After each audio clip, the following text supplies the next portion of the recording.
ভক্তদের বলবো একটু হাততালি দিয়ে আমাদের যিনি আপনাদেরকে আনন্দ দিচ্ছেন উৎসাহিত করবেন, আপনারা একটু হাততালি দিয়ে উৎসাহিত করবেন।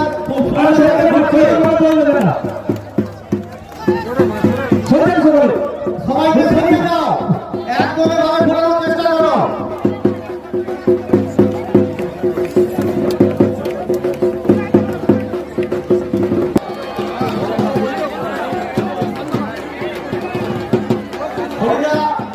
আপনি কিছু কথা দিয়ে দেন, আর বেশি ঘোরানো করোনা নেই, বেশি পরিমাণ বাধা রয়েছে। তার সাথে আমাদের কিছু স্বেচ্ছাসেবক চলে যান, যাতে সুন্দরভাবে বাধা রয়েছে সেভাবে তাদের সঙ্গে সহযোগিতা করবেন। আমাদের কিছু স্বেচ্ছাসেবক হয় যেনাদের বেশি বাধা রয়েছে ওনাদের সঙ্গে চলে যান, যাতে সবাই সুস্থভাবে বাধা পায় সেভাবেই